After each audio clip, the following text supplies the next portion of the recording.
सोचिए जरा, एक ऐसा शहर जिसमें सोने और जवाहरात के 9 लाख से भी ज्यादा महल थे। एक ऐसी शानदार नगरी जो आज से हजारों साल पहले समुद्र की लहरों में कहीं गुम हो गई। एक ऐसी कहानी जो पीढ़ियों तक सिर्फ किताबों और किस्सों में जिंदा रही। महाभारत और पुराणों को देखें तो ये कोई मामूली शहर नहीं था। कहते हैं इसकी दीवारें सोने की थीं और फर्श चांदी के। हर महल में हीरे और मणियां जड़ी हुई थीं। मतलब एक ऐसी दौलत और शानो शौकत जिसकी आज हम कल्पना भी नहीं कर सकते। लेकिन फिर अचानक सब कुछ बदल गया। वो शानदार शहर देखते ही देखते समुद्र में समा गया और समय के साथ ये हकीकत बस एक कहानी बनकर रह गई, एक भूली बिसरी याद जो लहरों के नीचे कहीं दफन हो गई। पर सवाल ये उठता है कि क्या ये सिर्फ एक कहानी थी?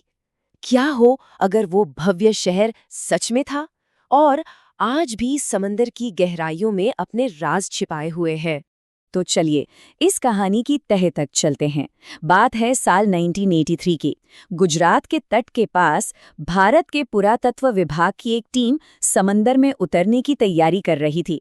उन्हें अंदाजा भी नहीं था कि वो जो खोजने वाले हैं वो इतिहास को देखने का नजरिया ही बदल देगा।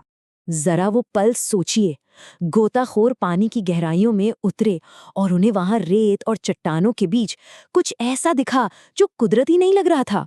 ये थीं इंसानों की बनाई विशाल दीवारें, बड़े बड़े खंभे, ऐसी बनावटें जो चीख चीख कर कह रही थीं कि यहाँ कभी एक पूरा शहर बसा हुआ था। उनकी आंखों के सामने भगवान कृष्ण की द्वारिका नगरी के सबूत थे। अब ये जो मिला, इसका असली मतलब समझने के लिए हमें हजारों साल पीछे उस कहानी में जाना होगा जिसे हम सबने सुना है। तो कहानी कुछ यूं है, जब मथुरा पर बार बार हमले हो रहे थे तो भगवान कृष्ण ने अपनी प्रजा को बचाने के लिए समुद्र देवता से जमीन का एक टुकड़ा मांगा।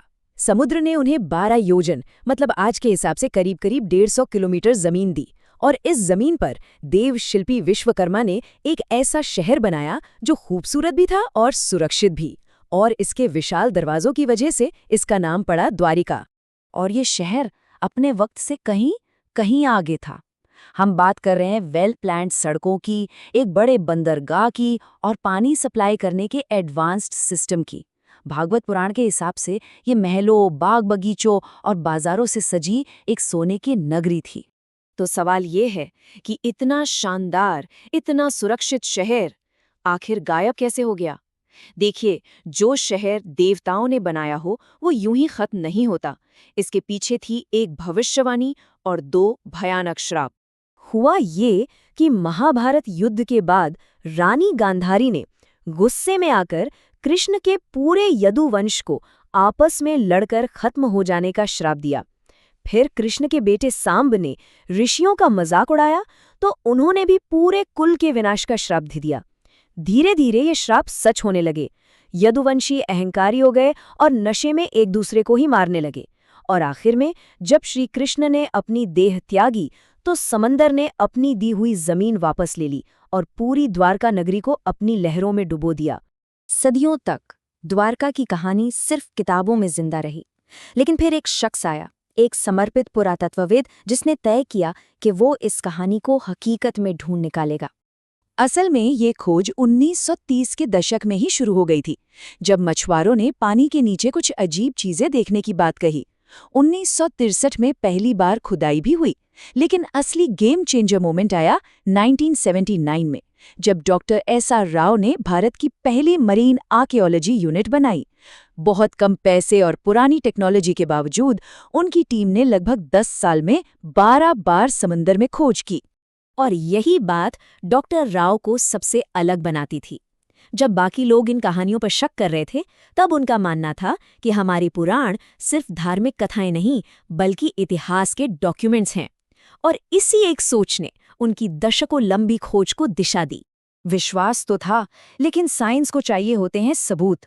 और जो सबूत उनकी टीम को मिले वो सच में किसी के भी होश उड़ाने के लिए काफी थे। उनकी टीम को एक बर्तन का टुकड़ा मिला और जब उसकी कार्बन डेटिंग हुई तो जो नतीजा आया उस पर किसी को यकीन नहीं हुआ। 9000 साल! सोच सकते हैं आप, ये हड़प्पा सभ्यता से भी हजारों साल पुराना था। इस एक खोज ने हमारे इतिहास की पूरी टाइमलाइन ही बदल दी। और फिर तो जैसे एक एक करके सारे सबूत मिलने लगे। ग्रंथों में लिखा था कि शहर किलेबंद था। समंदर के नीचे 560 मीटर लंबी दीवार मिली। ग्रंथों में बंदरगाह का जिक्र था, वहां पत्थर के एंकर्स मिले।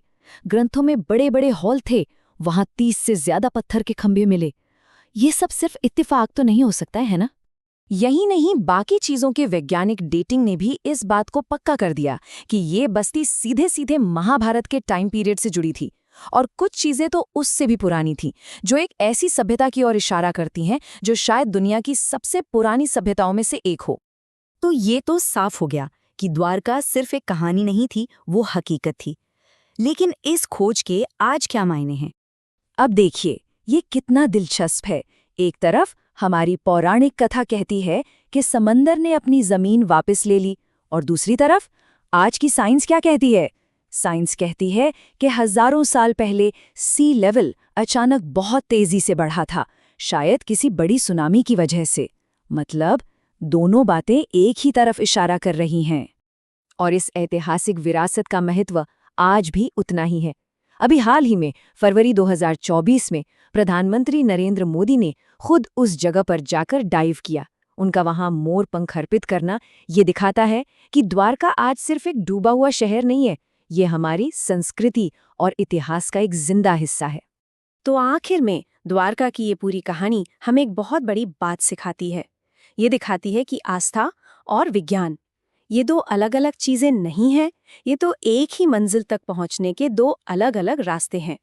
द्वारका तो मिल गए, लेकिन ये खोज एक नया सवाल खड़ा करती है। सोचिए जरा, हमारे समुंदरों की गहराइयों में ऐसे और कितने इतिहास दफन होंगे, कितनी सभ्यताएं, कितनी कहानियां जो बस अपनी खोज का इंतजार कर रही हैं।